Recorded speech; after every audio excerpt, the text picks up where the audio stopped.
big house filled with expensive items. The house belonged to an old blind man who lived alone. Feroz thought, "This is my golden chance. If I rob this house, I won't have to steal for years." However, he realized that the valuables were too heavy for him to carry alone. He needed help, so he decided to trick his two friends, Hisham and Tabrez, into helping him. Feroz met his friends and said, "Do you want to become rich overnight?" "I have the perfect plan." Hisham asked, "What do we have to do?" "We will rob a blind man's house. He cannot see us, so we won't get caught," Feroz explained. Hisham hesitated.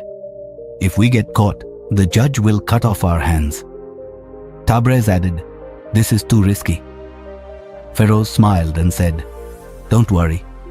You won't have to steal anything. I will do all the work. You just need to help me carry the stolen goods. In return, I will give you a big reward." Blinded by greed, both friends agreed. Late at night, the three climbed over the house wall and quietly entered. The old blind man was awake and heard their footsteps. However, he remained silent and pretended to be asleep.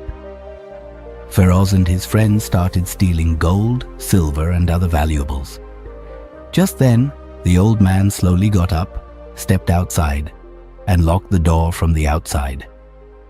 Then, he started shouting, "Thieves! Thieves!"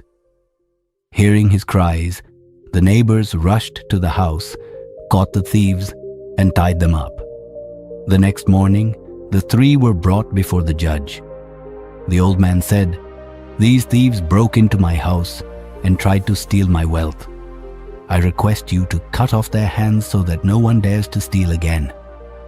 The judge looked at the thieves and asked, "Do you have anything to say?" The three panicked and started blaming each other. Hisham shouted, "I did nothing. It was all Feroz's idea." Tabrez added, "I was just watching. I didn't steal anything." Feroz yelled, "They are lying. I am innocent." The judge was confused. No one was admitting to the crime, so he didn't know who the real thief was. The judge's son, who was watching the case, whispered to his father, "Let me test them. I will find out who the real thief is." The judge's son told the thieves, "I will tell you a short story. At the end, you must tell me who was the most kind-hearted person in the story. A poor girl was traveling to her sick father to bring him medicine. On the way, a cruel man tried to attack her but later felt pity and let her go. Then, a group of robbers stopped her and tried to take all her money. But their leader had mercy and allowed her to leave. Before she left home, her husband had sold his only cow to give her money for the journey." The judge's son turned to Hisham and asked, "Who was the kindest person?" Hisham replied, "Her husband, because he sacrificed his cow to help her." Then he asked Tabrez, "Who was the kindest?" Tabrez said, "The cruel man, because he could have harmed her but didn't." Finally, he asked Feroz, "What do you think?" Feroz quickly answered, "The kindest person was the robber because he let the girl go without stealing her money." The judge's son smiled and said, "This man is the real thief." The judge was surprised. "How did you know?" he asked his son. The son explained, "People admire those who are like them." Feroz praised the robber because he himself is a thief. Feroz turned pale. He could no longer hide the truth and confessed his crime. The judge ordered that Feroz's hands be cut off, while Hisham and Tabrez were sentenced to 1 year in prison. Moral of the story: crime does not pay. Supporting a criminal is as bad as committing the crime. Once upon a time, in a quiet little village, there lived a boy named Rohan. He was smart, sharp, and full of potential. But there was one thing he never understood: the value of time. Instead of focusing on his studies or doing something productive, Rohan spent his days playing games on his phone, chatting with friends, and scrolling endlessly through social media. Whenever his parents or teachers reminded him to use his time wisely, he would laugh and brush it off. "Relax. Life is long. I have plenty of time. I'll do everything later," he would say. But little did he know, time was slipping away faster than he realized. One evening, as Rohan sat lazily in the courtyard, scrolling through his phone, his grandfather walked up to him and sat beside him. The old man watched him for a moment, then asked, "Rohan, if I gave you $86,400 every single day, with one rule, that any money you don't spend by the end of the day will disappear forever, what would you do?" Rohan laughed, shaking his head. "That's easy. I'd spend every single dollar wisely. Who would waste free money?"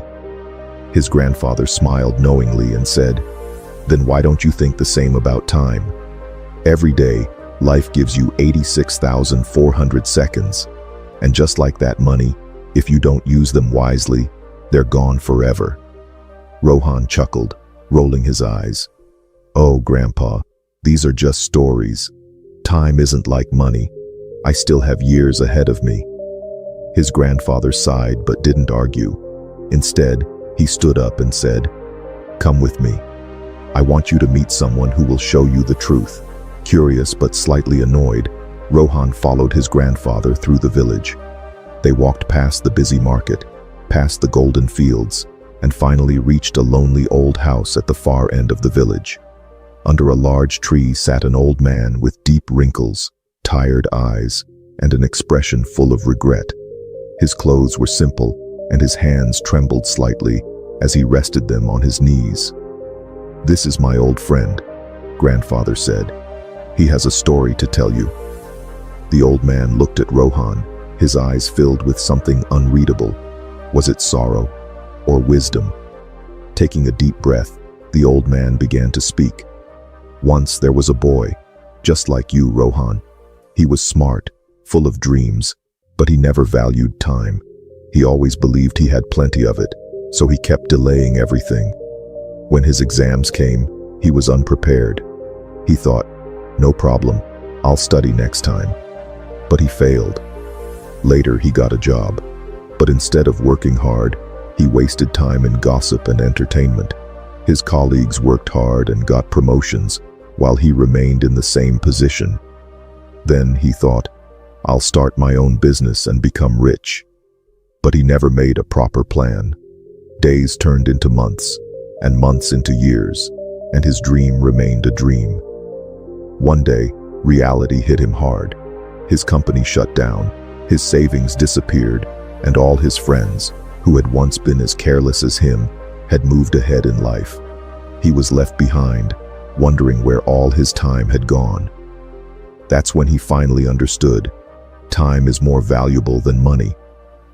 He wanted to fix his mistakes, but life doesn't work that way. He could earn money again, but he could never bring back the years he had wasted. And so he grew old, sitting alone in a small house, with nothing but regret as his companion.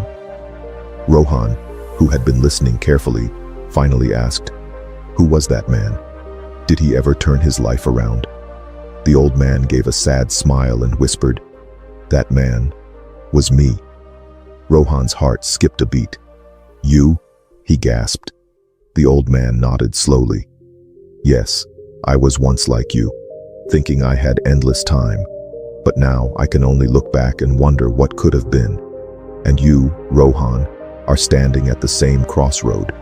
You can either learn from my mistake or follow my path to regret." Something shifted inside Rohan. He had never thought about time this way before. He remembered all the hours he had wasted on his phone, all the tasks he had delayed, all the opportunities he had ignored. He turned to his grandfather, who was watching him with a knowing smile. "Grandpa, have I been wasting my life?" he asked quietly. His grandfather patted his shoulder gently. "It's not too late, my boy. The best thing about time is that as long as you're breathing, you still have some left to use wisely." That night, Rohan couldn't sleep. The old man's words echoed in his mind. You can earn money again, but you can never bring back time. Next morning, Rohan did something he had never done before. He made a plan for his day. He set goals, divided his time wisely, and promised himself that he would never waste another second. At first, it was difficult. His friends teased him, and his old habits tried to pull him back. But then he remembered the old man's regretful eyes, and that was enough to keep him focused. Days turned into months, and months into years. Rohan worked hard, studied well, and built a successful future for himself. He became someone people admired and looked up to. One day, a young boy came to him and asked, "Sir, what's the secret to your success?" Rohan smiled, remembering his grandfather and the lesson he had learned years ago. He looked at the boy and said, "Time is like money. Every day, life gives you $86,400. If you waste it, you will never get it back. Use it wisely." The boy looked confused, just like Rohan had been years ago. But Rohan hoped that one day he would understand, before it was too late. Moral of the story: time is the most valuable currency.